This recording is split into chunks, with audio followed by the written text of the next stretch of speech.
Hello all. एक बार फिर से आप लोगों का बहुत बहुत स्वागत है मेंस पीवाईक्यू की रिवीजन सीरीज के इस नए लेक्चर में, जहां पर हम डे 2 में इंडियन हिस्ट्री एंड कल्चर के कुछ नए जो पीवाईक्यूज हैं उनको प्रैक्टिस करने वाले हैं। दोस्तों, मैंने पहले भी कहा था कि आप लोग अपने आंसर राइटिंग की जो प्रैक्टिस है वो हमारी सीरीज के थ्रू कर सकते हैं। आप लोगों को ऑलरेडी पता है कि 2018 से लेकर 2020 में मॉडर्न हिस्ट्री के और कल्चर के कौन कौन से क्वेश्चंस पूछे हैं। आप या तो उनको पहले ही लिख के हमारे सेशन को अटेंड कर सकते हैं, या फिर हमारे सेशन को अटेंड करने के बाद आप इन क्वेश्चंस को प्रैक्टिस कर सकते हैं। तो दोस्तों, अल्टीमेट गोल क्या है कि प्रैक्टिस पक्का करनी है। इस पर्टिकुलर सीरीज के माध्यम से आप लोगों ने अपने सभी पीवाईक्यूज को लिख लेना है, ताकि आप लोगों को आइडिया हो जाए कि मैं आंसर राइटिंग में कैसा परफॉर्म कर रहा हूं। ठीक है, तो शुरुआत करते हैं आज के इस लेक्चर की। तो हमारा जो पहला क्वेश्चन है, इट इज फ्रॉम 2019। ठीक है, describe the main provisions of government of India act of 1858। देखिए, इस क्वेश्चन की अगर मैं लैंग्वेज देखूं तो डिस्क्राइब का मतलब क्या है कि आपको लिखना है, क्लियरली मेंशन करना है, डिटेल में बताना है कि मेन प्रोविजंस कौन से थे government of India act of 1858 के। ठीक है, अब यहां पर आप लोग बोलेंगे कि सर इस क्वेश्चन की शुरुआत कैसे हो, इंट्रोडक्शन लिखना जरूरी है या नहीं जरूरी है। तो मैं आपको बता दूं कि अगर क्वेश्चन 4 नंबर का है तो आप लोग इंट्रोडक्शन अवॉइड कर सकते हैं, या फिर एक सिंगल लाइन की इंट्रोडक्शन दे सकते हैं। मेरा आंसर आप लोगों को बड़ा लगेगा, क्योंकि मैं चाहता हूं कि मैं आपको कंटेंट दूं। ठीक है, एक आंसर के जो स्टैंडर्ड कंटेंट है वो सारा प्रेजेंट कर दूं, ताकि आप लोग बाद में से इसका 70% या फिर 50% आगे यूज कर पाओ। तो यहां पर दो तरह की शुरुआत हो सकती है। पहली शुरुआत क्या हो सकती है कि आप government of India act of 1858 के बारे में बता दो कि भाई this act is also known as the act of good government for India, जहां पर ईस्ट इंडिया कंपनी का जो काम था उसको खत्म कर दिया, और अब जो पूरी रिस्पॉन्सिबिलिटी थी भारत को गवर्न करने की एज अ कॉलोनी, वो क्राउन के पास चली गई। दूसरा इंट्रोडक्शन क्या हो सकता है कि आप लिख दो कि this is the first act after the first war of independence, या फिर फर्स्ट रिवोल्ट ऑफ 1857। इस तरीके से आप शुरुआत दे सकते हो, कंटेक्स्ट बता सकते हो कि किस पर्टिकुलर मेजर इवेंट के बाद क्यों हमने पुश कर दिया गवर्नमेंट को कि 5 साल के अंदर अंदर वो एक नया एक्ट लेकर आ गई। तो वो इंसिडेंट आप मेंशन कर सकते हो। ठीक है, अब क्योंकि क्वेश्चन में कुछ और आपसे घुमा फिरा के नहीं पूछा हुआ है, स्ट्रेट फॉरवर्ड पूछा हुआ है कि मेन प्रोविजंस क्या है government of India act of 1858 के, तो यहां पर आप लोग 3 या 4 जो भी मेजर प्रोविजन आप लोगों को लगते हैं जो यूनिक है उस पर्टिकुलर एक्ट के, वो आप मेंशन करेंगे। इनमें सबसे यूनिक क्या है कि भाई पहला एक्ट था जहां पर ईस्ट इंडिया कंपनी के जो शासन को एंड किया गया, और अब जो भारत को गवर्न करने की रिस्पॉन्सिबिलिटी थी वो क्राउन के हाथों में दे दी। तो it provided that India henceforth to be governed by and in the name of her majesty. और दूसरी बात क्या की कि अब से जो गवर्नर जनरल ऑफ इंडिया था उसकी डेजिग्नेशन चेंज करके वाइस रॉय ऑफ इंडिया कर दी, वाइस ऑफ द रॉयलिटी। तो वो रिप्रेजेंट करेगा इंडिया में ब्रिटिश पावर को। इसके साथ साथ एक और नई पोस्ट बनाई, secretary of state for India, जो कि ब्रिटिश कैबिनेट का मेंबर होना था, और जो भी भारत का काम था लंदन में वो किसने सुपरवाइज करना था, सेक्रेटरी ऑफ स्टेट ने। उनकी हेल्प करने के लिए काउंसिल ऑफ इंडिया भी बनाई गई, इसमें 15 मेंबर थे, और सेक्रेटरी ऑफ स्टेट को उसका चेयरमैन बनाया गया। ठीक है, ये इनकी मेजर प्रोविजन है। इसके अलावा कुछ और भी प्रोविजन थे कि जो सिस्टम ऑफ डबल गवर्नमेंट है, कोर्ट ऑफ डायरेक्टर और बोर्ड ऑफ कंट्रोल का, उसको एंड कर दिया गया, जो कि पिट्स इंडिया एक्ट ऑफ 1784 में हमें देखने को मिलता है। तो यहां पर आपने फालतू और प्रोविजंस के बारे में नहीं सर्च आउट करना। 3 या 4 प्रोविजन जो आपको अच्छे से पता है, जो आपको लगता है कि मेन है, क्योंकि मेन है तो आपको पता है, तो उन्हीं को आप प्रेजेंट करिए। तो अब उनमें भी डिटेल में बहुत ज्यादा नहीं घुसना है, क्लियरली जो लाइन है वो मेंशन कर दीजिए कि देखो यहां पर गवर्नर जनरल की डेजिग्नेशन चेंज करके वाइसरॉय कर दी, और Lord Canning was the first viceroy. अब ये लाइन आप अवॉइड भी कर सकते हैं, लेकिन आपकी मर्जी है। ठीक है, तो यहां पर 60 वर्ड की रिक्वायरमेंट को अपने दिमाग में रखिएगा।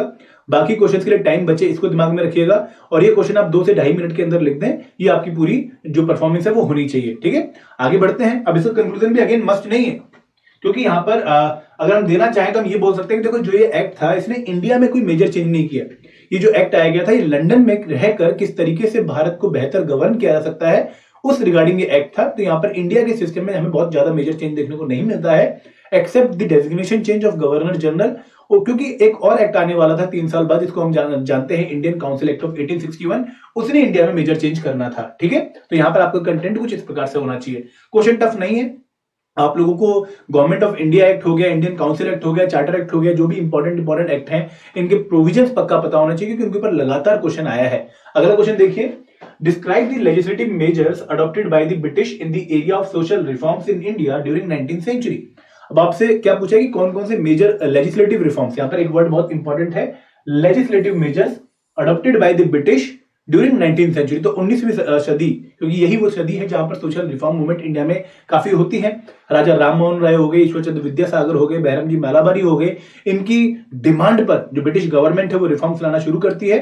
अब दोस्तों यहां पर कोशिश हम ये करेंगे कि हम डिफरेंट डिफरेंट डायरेक्शन को चूज कर लें, डायमेंशन को चूज कर लें। मतलब अगर हमने एक पॉइंट सती के ऊपर लिख दिया है तो अवॉइड करेंगे हम बाकी पॉइंट सती के ऊपर लिखें। सती के बाद हमें बाकी और कोई इशू जो अगर हमें दिख रहा है और जिसके रिगार्डिंग कोई रेगुलेशन हमें याद है तो वो हमें मेंशन करनी बहुत जरूरी है। तो एक ही पर्टिकुलर डायमेंशन पर अगर आप ज्यादा पॉइंट्स लिख देंगे that will not be good. तो कोशिश ये करिए कि हर छोटे छोटे इश्यूज को जिनके ऊपर हमें रेगुलेशन याद है उनको हम मेंशन करें। अब कई बार ये हो सकता है कि हमें ज्यादा रेगुलेशन याद ही नहीं है, हमें बहुत कम स्टेप ही याद है।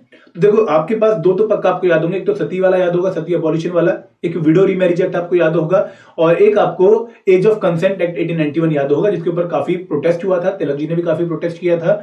तो वो तीन तो आपको पक्का याद रहनी चाहिए, 19th सेंचुरी के तीनों एक्ट थे, उनको आप पक्का मेंशन कर दीजिए। इसके अलावा मैं आपको और भी बता रहा हूं, जैसे बंगाल रेगुलेशन एक्ट है 1795 एंड 1804। तो ये जो रेगुलेशन थी ये रिगार्डिंग फीमेल इन्फेंटिसाइड थी, क्योंकि बहुत बड़ी प्रॉब्लम थी कि जो बच्चियां पैदा होती थी उनको पैदा होते ही मार दिया जाता था। और इस प्रॉब्लम को दूर करने के लिए आप लोगों ने ब्रिटिश गवर्नमेंट के थ्रू एक एक्ट देखा जिसका नाम था British Bengal regulation act of 1795। फिर जो एक मेजर एक्ट आप लोग जानते हैं वो है रेगुलेशन ऑफ 1829, जहां पर सती को जो है वो अबॉलिश कर दिया गया। और ये बहुत इंपॉर्टेंट इसलिए भी थी क्योंकि राजा राममोहन राय के जो स्टेप्स थे उन्होंने इसको लाने में बहुत हेल्प करी। Then abolition of slavery, charter act of 1833, again बहुत बड़ा सोशल रिफॉर्म है। Prohibition of child marriage, again एक एक्ट है। इसके अलावा भी आप और भी कोई एक्ट जो आपको याद है वो मेंशन कर सकते हो। विडो रीमैरिज एक्ट मैंने आपको बताया, और मैंने आपको एज ऑफ कंसेंट एक्ट बताया। अब देखो यहां पर ना आपको लगेगा कि सर आपने अपने आंसर में वो दोनों एक्ट मेंशन नहीं किए। अब जो मुझे एग्जांपल याद आ रहा है, जो एक्ट मुझे एकदम याद आ रहा है पेपर लिखते टाइम, वही मैं प्रेजेंट कर रहा हूं। नो डाउट मुझे बाद में याद आ जाएगा कि देखो दो एक्ट और भी थे, लेकिन क्योंकि हमारी रिक्वायरमेंट 60 वर्ड की है और हमें बाकी क्वेश्चंस में मूव ऑन करना है, तो जो हमारे दिमाग में फर्स्ट आ रहा है उसी को मेंशन करो। अगर वो सही, देखो गलत तो ये भी नहीं है, अगर वो सही है तो पक्का मेंशन करो, और फिर टेंशन मत लो कि जो मैं मिस कर रहा हूं क्या उसका क्या होगा, बाकी बच्चे लिख देंगे, ऐसा टेंशन नहीं लेना है। आपने अपना कंटेंट पेश करना है, वो सही होगा, टेंशन मत लो अगर आपने सोच समझ के लिखा है। लेकिन अगर आपको बाद में कोई पॉइंट याद आ रहा है, आपको लग रहा है कि यार मुझे एड ऑन करना चाहिए था, तो दोस्तों अगेन उसमें टाइम वेस्ट होता है, पूरा फ्लो टूटता है आपके आंसर राइटिंग का, तो अवॉइड करिए फिर बाद में। ठीक है, एक और क्वेश्चन है, question number 3, write a critical note on the major सिपाही म्यूटिनीज बिफोर 1857 रिवोल्ट। अब देखिए इस क्वेश्चन को थोड़ा सा टफ बोलूंगा क्योंकि आपने बहुत सारी जो म्यूटिनीज है सिपाहीज की वो नहीं सुनी होती, और अगर सुनी भी होती है तो आप लोगों को याद नहीं होती है। ठीक है, नो डाउट आपने एकदम 1857 के स्टार्टिंग वाली 2-3 म्यूटिनीज पक्का सुनी होंगी। जैसे बैरकपुर में एक पहले इंसिडेंट होता है, ठीक है, मंगल पांडे वाला। उससे पहले एक और इंसिडेंट होता है थर्ड नेटिव इन्वेंट्री वाला, तो वो आपने सुना होगा, लेकिन पेपर में याद आना बहुत डिफिकल्ट होता है।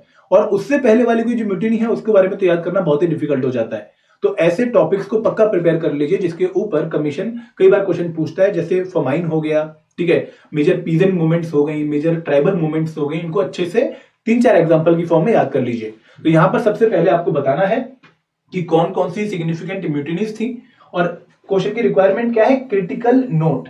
तो क्रिटिकल नोट का मतलब क्या है कि आपको सिग्निफिकेंस भी बतानी है, और अगर उन म्यूटिनीज में कोई लेकुना था या कोई उनकी शॉर्टकमिंग थी तो वो भी आपको मेंशन करनी है। ठीक है, तो यहां पर आपने बताया बंगाल सिपाही म्यूटिनी ऑफ 1764, बहुत पहले ये म्यूटिनी हमें देखने को मिलती है।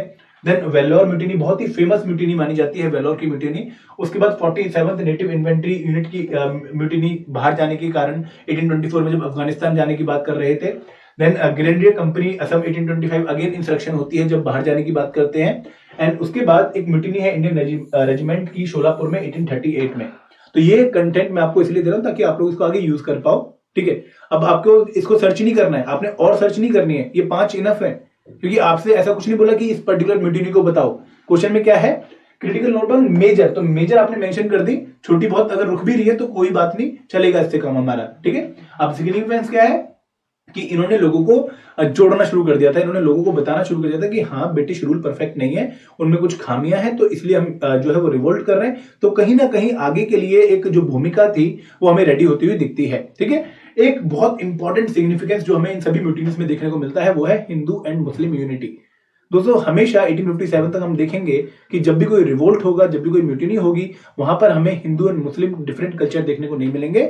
यहां पर हमें एक स्ट्रॉन्ग बॉन्डिंग देखने को मिलेगी इन पर्टिकुलर कैटेगरीज के बीच में। और इसी सभी जितनी भी अगर हम बात करें रिवोल्ट की, इन सभी मूवमेंट्स के टाइम पर हमें सोल्जर्स को एक बहुत अच्छे तरीके से कॉपरेट करते हुए देखने को मिलेगा बाय दी जो लोकल लोग हैं उनके द्वारा। जैसे अगर मान लो सोल्जर रिवोल्ट हो रहा है, म्यूटिनी हो रही है, तो वहां पर जो लोकल लोग हैं, जो किसान हैं या फिर जो उनके आसपास के जो और कैटेगरी ऑफ पीपल हैं, वो सपोर्ट करते थे उस म्यूटिनी को। This is again a very good part. लेकिन जितनी भी इन म्यूटिनीज की बात करूं, इनमें सबसे इंपॉर्टेंट लेकुना क्या था कि ये अपनी इमीडिएट विसिनिटी से बाहर नहीं निकले। मतलब इनका जो स्केल ऑफ रिवोल्ट था वो ज्यादा बड़ा नहीं था, इन्होंने बहुत बड़े एरिया को कवर नहीं किया, इन्होंने बहुत बड़े नंबर ऑफ सोल्जर्स को कवर नहीं किया, तो ये एक लकुना रहा। प्लस ये लोकलाइज्ड एलिमेंट्स पे काफी ज्यादा म्यूटिनीज थी। लोकलाइज्ड एलिमेंट का मतलब क्या होता है कि जो इनकी डिमांड थी या फिर जो इनका कारण था रिवोल्ट करने का, वो कहीं ना कहीं एक छोटे पॉइंट से ही रिलेट करता था। ऐसा नहीं था कि आप जब रिवोल्ट कर रहे हैं तो जो आपका इशू है वो बाकी सभी रेजिमेंट्स का भी इशू है, ऐसा नहीं हमें देखने को मिला। तो लोकल इश्यूज पर इन्होंने रिवोल्ट किया, तो एक लेकुना माना जाता है। प्लस बहुत बड़े स्केल पे ये अपनी म्यूटिनी को आगे नहीं पहुंचा पाए। जैसे ही इनको दबाया गया या फिर इनकी मांग मानी गई, इनका रिवोल्ट ऑटोमेटिकली खत्म हो गया। इनका जो रिवोल्ट था ना, बेसिकली अगर आप सोचें तो वो ब्रिटिश एम्पायर के खिलाफ नहीं था। इनका जो रिवोल्ट था वो जो इनका इमीडिएट बॉस था या फिर जो इनका इमीडिएट रेजिमेंट का या इन्फेंट्री का हेड था, उसके खिलाफ इनका रिवोल्ट था। तो बहुत लोकलाइज्ड नेचर का रिवोल्ट ये माना जाता है। लेकिन इनका जो इंपैक्ट था वो काफी अच्छा था और हमें इसका बाद में फायदा देखने को मिलता है इन द रिवोल्ट ऑफ 1857। ठीक है, अब बात करते हैं चौथे क्वेश्चन की। चौथा क्वेश्चन है highlight the social contribution of Behramji Malabari. दोस्तों अगेन ऐसे क्वेश्चंस बहुत आते हैं। लास्ट टाइम हमने देखा कि सत्यशोधक समाज के ऊपर क्वेश्चन पूछा गया था, अब ये क्वेश्चन है बहरमजी मालाबारी के ऊपर। सिमिलरली अगर आप अलाइड के क्वेश्चन देखेंगे तो वहां पर क्वेश्चन पूछा जाता है कि तिलक की कंट्रीब्यूशन बताइए, गोखले की कंट्रीब्यूशन बताइए। तो जितनी भी हमारी एमिनेंट पर्सनैलिटीज हैं, देखो यहाँ पे टॉपिक में भी है रोल ऑफ एमिनेंट पर्सनैलिटीज। तो जितनी भी हमारी मेजर एमिनेंट पर्सनैलिटीज हैं उनका रोल हमें लगभग 50 से 60 शब्दों में पता होना चाहिए। जैसे महात्मा गांधी हो गए, नेहरू हो गए, सुभाष चंद्र बोस हो गए, आर्य समाज के दयानंद सरस्वती हो गए, ईश्वर विद्यासागर हो गए। ठीक है, इन सबकी जो कंट्रीब्यूशन है हम इतना जाने कि यार हम 4-5 पॉइंट लिख सके। अब बहरमजी मालाबारी की अगर मैं बात करूं तो इसके बारे में क्या याद रहता है यार, एज ऑफ कंसेंट एक्ट में बहुत बड़ा रोल प्ले किया था इन्होंने, सेवा सदन इन्होंने स्टेब्लिश किया था, वुमेन इंपावरमेंट के बहुत बड़े ये प्रमोटर माने जाते हैं। तो ये पॉइंट हमारे पक्का आने चाहिए।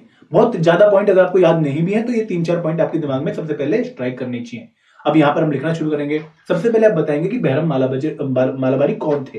तो बहरम जी मालाबारी एक महाराष्ट्र के रिफॉर्मर थे, बहुत ही प्रोमिनेंट सोशल रिफॉर्मर थे और इन्होंने बहुत इंपॉर्टेंट रोल प्ले किया in uplifting the miserable and pitiable conditions of his fellow countryman, specially women. सबसे पहला इनको माना जाता है कि he is the crusader of women empowerment. और इन्होंने विडो रीमैरिज के लिए, जो कि हमने पहले भी उसके ऊपर स्टेप देखे थे लेकिन वो लोग ढंग से फॉलो नहीं कर रहे थे, तो इन्होंने और तगड़े तरीके से मूवमेंट जो है स्टार्ट करी। उसके साथ साथ इन्होंने वुमेन की जो लिटरेसी है उसको इंप्रूव करने के लिए स्टेप्स लिए। एज ऑफ कंसेंट एक्ट, जहां पर सभी रिफॉर्मर इनके सामने थे, खिलाफ थे, तब भी इन्होंने बिल्कुल भी अपने आप को डाउन नहीं किया। इन्होंने तिलक को बहुत स्ट्रांगली फेस किया और इन्होंने बोला नहीं, हमें जो वुमेन की मैरिज की एज है उसे इंक्रीज करना पड़ेगा। इवन स्टिल कि वो हमारे जो रूल्स हैं, जो हिंदू रिफॉर्म्स के रूल हैं, उनके खिलाफ जाए, लेकिन फिर भी हमें एज ऑफ जो वुमेन मैरिज है वो इंक्रीज करना पड़ेगा। देन इन्होंने सेवा सदन फाउंड किया, जहां पर इन्होंने जो महिलाएं जिनके डेस्टिट्यूट थी या फिर जिनके पास रहने के लिए कोई साधन नहीं था, उनके लिए उन्होंने एक होम बनाया। And last but not the least, इन्होंने अपील करी, इनका एक लेटर थी appeal from the daughter of India, जहां पर ये चाइल्ड मैरिज को एंड करने के लिए लोगों से सपोर्ट मांग रहे थे। और दोस्तों अगेन बहरमजी मालाबारी को हम थोड़ा सा ज्यादा मेजर रोल में नहीं देखते हैं, बट इनकी अगर कंट्रीब्यूशन में महाराष्ट्र में बात करूं तो बहुत प्रोमिनेंट इनकी कंट्रीब्यूशन है और अभी भी लोग इनको मानते हैं, वहां पर इनको अच्छे से पढ़ते हैं, इनकी जो कंट्रीब्यूशन को ध्यान में उनके ऊपर ध्यान देते हैं। ठीक है, नेक्स्ट क्वेश्चन है question number 5, right a critical note on the charter act of 1813। अब देखिए अगेन क्वेश्चन में क्या है, क्रिटिकल नोट। क्रिटिकल नोट का मतलब क्या है कि आपको थोड़ा सा इसको एक क्रिटिक की तरह देखना है। तो चार्टर एक्ट ऑफ 1813 के बारे में अगर मैं प्रोविजन याद करने बैठूं तो मुझे क्या प्रोविजन याद आएंगे?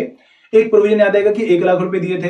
एक प्रोविजन याद आएगा कि यार इन्होंने मोनोपोली एंड कर दी थी, ठीक है, ईस्ट इंडिया कंपनी की। इस एक्ट से पहले सिर्फ और सिर्फ भारत में ट्रेड करने की परमिशन किसके पास थी? ईस्ट इंडिया कंपनी के पास। लेकिन अब उन्होंने बोला कि नहीं, बाकी जो मर्चेंट कंपनीज हैं इंग्लैंड की, वो भी जाके भारत में ट्रेड कर सकती हैं। तो ये एक दूसरा प्रोविजन मुझे याद आ गया। तीसरा प्रोविजन मुझे क्या याद आएगा? क्या क्रिश्चियन मिशनरीज की पहली बार एंट्री होती है भारत में इस एक्ट के थ्रू, तो वो मुझे पॉइंट याद आना चाहिए। तो ये 3 पॉइंट अगर आपको याद है तो ये बहुत इंपॉर्टेंट पॉइंट है और इन्हीं के अराउंड आप अपना 60 शब्दों का आंसर आराम से लिख सकते हैं। अब क्योंकि क्रिटिकल नोट है तो आपको बताना पड़ेगा कि क्रिश्चियन मिशनरीज के आने से हमें कोई पॉजिटिव इंपैक्ट देखने को नहीं मिलता है, हमें कन्वर्जेंस देखने को मिलती है, प्लस हमें हिंदू जो रिलीजन है या जो मुस्लिम रिलीजन है उसकी काफी बुराइयां सुनने को मिलती हैं फ्रॉम दी क्रिश्चियन मिशनरीज। जब ये अपने आप को प्रोपोगेट कर रही होती हैं आगे लोगों को, तो ये ना सिर्फ अपने मैसेज को दे रही होती है बल्कि उसके साथ साथ ये हिंदू जो रीति रिवाज है उनकी काफी बुराइयां करते हैं, तो वो क्रिटिकल नोट हो गया। देन अगर मैं 1 लाख रुपए की बात करूं जो उन्होंने एजुकेशन को प्रमोट करने के लिए इंडिया में दिए थे इस एक्ट के थ्रू, उनका कहीं ढंग से यूज हुआ ही नहीं, मतलब पता भी नहीं लगा कि कब पैसा आया और कहां चला गया, तो वो एक इशू हो जाएगा। अगर मैं बात करूं ब्रिटिश मर्चेंट्स की एंट्री का, तो उसका क्रिटिकल नोट क्या था कि अब जो ट्रेड है वो और ज्यादा खतरनाक होना शुरू हो गया, क्योंकि वहां पर जब बहुत सारे ट्रेडर्स आ जाएंगे तो प्रॉफिट मार्जिन बढ़ाने के लिए सब अपनी अपनी चालें खेलेंगे, तो वहां पर इंडियंस का नुकसान हमें खासकर देखने को मिलेगा। तो ये पॉइंट्स आप मेंशन कर सकते हैं। ठीक है, आगे बढ़ते हैं। नेक्स्ट क्वेश्चन है question number 6, give an account of 3 important events of viceroy Lord Chelmsford. देखिए मैं आपसे कंटेंट यहाँ पे रीड आउट नहीं कर रहा हूं, क्योंकि कंटेंट रीड आउट करने से क्या होगा कि फिर तो मतलब जो लिखा हुआ मैं पढ़ दूंगा, ये फाइल तो आपके साथ वैसे भी शेयर होगी। मैं आपको बता रहा हूँ कि किस तरीके से हमें क्वेश्चन को हैंडल करना चाहिए। देखिए जब आप इस क्वेश्चन को पढ़ेंगे, given account of 3 important event during Lord Chelmsford, तो आपके दिमाग में सबसे पहले लॉर्ड चेम्सफोर्ड का कार्यकाल आना चाहिए। और जो बच्चे अभी इस क्वेश्चन को पढ़ रहे हैं, इस टाइम पर सुन रहे हैं इस क्वेश्चन को, उनके दिमाग में क्या आना चाहिए कि जो भी मेजर वाइसरॉयज हैं, जैसे लॉर्ड कर्जन हो गया, लॉर्ड इरविन हो गए, ठीक है, लॉर्ड मोंटेगू चेम्सफोर्ड तो ये हो गए, लॉर्ड मिंटो हो गए, उसके अलावा अगर मैं बात करूं लिलिंगडो हो गए, इनकी जो मेजर एक्टिविटीज थी इनके टाइम पर वो आपको पता होनी चाहिए। ऐसा क्वेश्चन फ्यूचर में भी कमीशन पूछ सकता है। अब इस क्वेश्चन में क्या पूछा है कि आपको बताना है 3 मेजर इवेंट। लॉर्ड चेम्सफोर्ड का पीरियड याद करिए तो आपको 1916 से लेकर 1921-22 तक का पीरियड याद आएगा। अब उसमें सबसे पहले क्या होता है, लखनऊ सेशन होता है, इंपॉर्टेंट इवेंट है बहुत, क्योंकि हिंदू मुस्लिम यूनिटी देखने को मिलती है, प्लस उसके साथ साथ हमें मॉडरेट और एक्सट्रीमिस्ट की यूनिटी देखने को मिलती है, जो कि 1907 के बाद पहली बार हुई होती है। ठीक है, एक और मेजर इवेंट क्या है, होम रूल लीग मूवमेंट, जहां पर तिलक अपनी अलग लीग बनाते हैं और एनी बेसेंट अपनी अलग लीग बनाते हैं। और मेजर इवेंट क्या है, एक अगस्त डिक्लेरेशन भी एक मेजर इवेंट है, जहां पर उन्होंने बोला कि अब जो ब्रिटिश गवर्नमेंट है उसका एम क्या है, भारत में रिस्पॉन्सिबल गवर्नमेंट लेकर आने का, तो वो भी एक मेजर इवेंट है। और मेजर इवेंट क्या थे, रोलर टैक्टिक बहुत मेजर इवेंट है, जहां पर वो जो रशियन सोशलिस्ट जो इन्फ्लुएंस इंडिया में कर रहे थे उनको रोकने के लिए एक एक्ट लेकर आते हैं, जहां पर वो कहते हैं कि कोई भी अगर एनार्की फैलाएगा, कोई भी अगर सेडिशियस रिमार्क देगा तो उनको जेल में डाल देंगे। तो वहां पर एक रॉलेट सत्याग्रह होता है, जहां पर हमें जलियांवाला बाग मैसेकर देखने को मिलता है।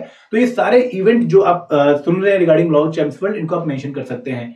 अब देखिए यहां पर ना इंपॉर्टेंट बात क्या है, 3 इंपॉर्टेंट इवेंट्स, तो आपको ज्यादा नहीं फैलना है, आपको 4 या 5 इवेंट्स ही लिखने हैं, आपको 3 इवेंट्स। अगर आपको लगता है कि मेरे पास वर्ल्ड लिमिट बच रही है तो इन्हीं 3 इवेंट्स को और अच्छे से एक्सप्लेन कर दो। लेकिन इनके अलावा आप लास्ट में कंक्लूजन दे सकते हो कि apart from these 3 events there are some other events like this, वो आप मेंशन कर सकते हो, बट क्वेश्चन की रिक्वायरमेंट नहीं है। क्वेश्चन की रिक्वायरमेंट क्या है, 3 इंपॉर्टेंट इवेंट्स। ठीक है, तो यहां पर मैंने लिखा है, आपको बताया कि कौन कौन से 3 मेजर इवेंट थे, और मैंने बाकी इवेंट्स भी मेंशन कर दिए हैं, क्योंकि पेपर में आपको बहुत सारे इवेंट्स याद आ सकते हैं, लेकिन आपने प्रायोरिटाइज करना है कि उनमें भी मोस्ट इंपॉर्टेंट क्या है। ठीक है, आगे बढ़े तो नेक्स्ट हमारा क्वेश्चन है, ये अच्छा क्वेश्चन था, क्वेश्चन नंबर 7, 20 मार्कर था और काफी इस टाइप का क्वेश्चन था कि जहां पर बच्चे का कंटेंट जनरली नहीं होता है। तो ये क्वेश्चन हमें अगेन हिंट दे रहा है कि पेपर में कई बार कमीशन ऐसे क्वेश्चन पूछ लेता है जिनके बारे में हमें आइडिया नहीं होता। तो जब हम प्रीलिम्स के लिए पढ़ें तो अच्छे तरीके से पढ़ें और कोशिश करें हर डायमेंशन हमारी कवर हो जाए। तो यहाँ पर क्वेश्चन क्या था, examine critically the major famines falling in India during the period 1858 to 1947, also highlight the recommendation of major famine commission during this period। देखिए एग्जामिन क्रिटिकली, तो क्रिटिकली का मतलब क्या है कि यहां पर आपको बताना पड़ेगा कि इन फमाइंस का जो नेचर था या जो इनका इंपैक्ट था वो किस तरीके से हमें देखने को मिलता है, किस तरीके से वो और खतरनाक इंपैक्ट हो जाता है। तो वहां पर हम ब्रिटिश पॉलिसीज या ब्रिटिश एक्शंस को भी क्रिटिकली एग्जामिन करेंगे। ठीक है, और कब से कब के पीरियड को, 1858 से 1947। This is the first micro question. और सेकंड माइक्रो क्वेश्चन क्या है कि हमें मेजर फमाइन कमीशंस बताने हैं और उनकी रिकमेंडेशन बतानी है। देखिए इंडिया में फमाइन एक बहुत ही कॉमन फिनोमिना था during 17th, 18th and 19th century, लेकिन इन फमाइन का इंपैक्ट जो है वो और ज्यादा बढ़ जाता था जब हम फॉल्टी पॉलिसीज देखते थे ब्रिटिश गवर्नमेंट की। लेकिन नेचर जब हम पे इंपैक्ट ढाता है तो वो तगड़ा इंपैक्ट होता है, नो डाउट काफी लोग वैसे भी मरते थे, लेकिन ब्रिटिश पॉलिसीज उन इंपैक्ट से डील करने की बजाय उनको और एग्जैबरेट कर देती थी, तो वो इंपैक्ट और ज्यादा खतरनाक हो जाता था और हमें और नंबर और मात्रा में लोगों की डेथ देखने को मिलती थी। अगर मैं 1769 के फमाइन की बात करूं, यहाँ पर क्वेश्चन का कंटेक्स्ट वो नहीं है, लेकिन फिर भी अगर मैं बात करूं तो उस पर्टिकुलर फमाइन में क्या होता है कि उस टाइम पर जो बंगाल है वहां पर हमें ड्यूअल रूल देखने को मिलता है। ठीक है, जो पावर होती है वो सारी ब्रिटिश गवर्नमेंट के पास होती है और जो अथॉरिटी होती है इसके मतलब रूल करने की पावर नहीं, इनके पास रूल करने के लिए, डिसीजन मेकिंग के लिए स्टेप्स लेने की पावर होती है, वो बेसिकली क्या होते हैं, वो राजा होते हैं। तो जब फमाइन आती है 1769 की, तो कोई भी एक्शन नहीं ले रहे होते, लोगों को खाना देने की बजाय उनसे खाना और वसूला जा रहा होता है ताकि वो बाहर जाए। तो दोस्तों इस वजह से वहां पर हमें लगभग कहते हैं कि 1/3 जो पॉपुलेशन थी बंगाल की वो वाइप आउट हो जाती है। तो यहां पर इस क्वेश्चन की शुरुआत में आप वो मेंशन भले ही मत करिए, लेकिन एक नेचर आप बता सकते हैं कि कैसे किसी पर्टिकुलर फमाइन का जो ट्रिगर था वो और वनरेबल हो जाता था due to faulty British policies. तो सबसे पहले आप बताएंगे कि कौन कौन सी मेजर फमाइंस थी। ठीक है, आपने यहाँ पर पूरा इंडिया कवर करना है। अगेन अगर आपको नहीं पता है ये, तो ये अब आपके पास आंसर है, आप लोग ये सारी फमाइन मेंशन करेंगे। और यहाँ पर हमने नॉर्थ इंडिया, साउथ इंडिया, ठीक है, अगेन साउथ इंडिया, और जो मेजर मेजर फमाइन थी बंगाल रीजन की, वो सारी हमने मेंशन करी हैं।